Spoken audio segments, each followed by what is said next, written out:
Salamat po, Mr. President. Salamat po, good majority leader. Mr. President, dear colleagues, I rise on a question of privilege. The Under lady Rule may 39. proceed. Salamat tabi, Mr. President. I rise to speak against an assault on the rights, privileges, reputation, conduct, decorum, and dignity of the Senate, as well as the integrity of its proceedings.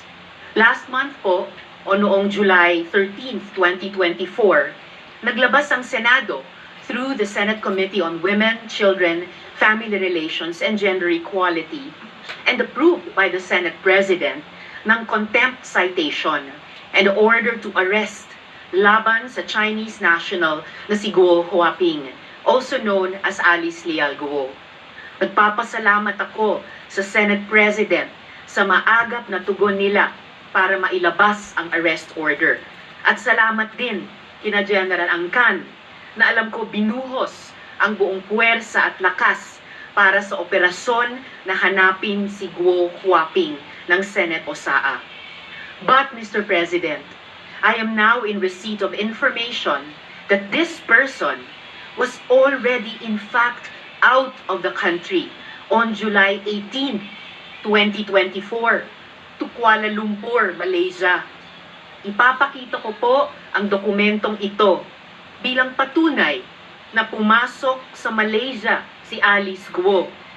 Siya po ay pumasok ng 12:17, 13 seconds military time ng July 18. Kaya ibig sabihin, umalis siya ng Pilipinas sa gabi ng July 17.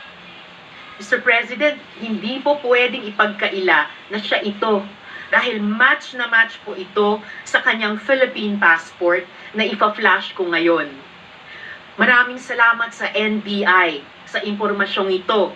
Patuloy ang pag-track nila kay Alice Guo.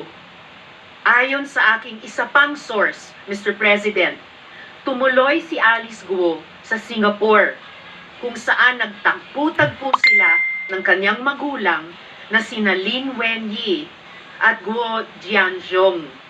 The couple flew in from China on July 28, 2024. Mistulang reunion sila doon kasama sina Wesley Guo at Cassandra Ong. Mr. President, who allowed this travesty to happen? Sinong may kagagawa nito? Hindi makakaalis si Alice Guo kung walang tumulong sa kanya ng mga opisyales ng pamahalaan para tayong ginisa sa sarili nating mantika. I have always believed that legislative hearings are policy-driven. Kaya nung nag-announce na ng ban ang Pangulo, sabi ko, we have done our jobs.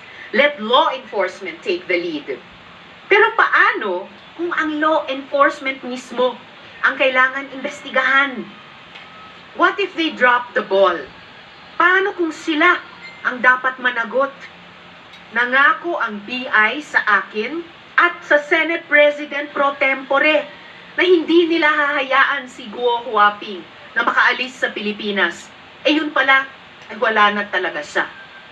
Mr. President, kung hindi po natin ito gawan ng paraan as an institution, as a country, parang nagpasampal tayo sa dayuhang ito na paulit-ulit ni sinaula ang ating mga batas, patakaran at proseso. Salamat po, Mr. President.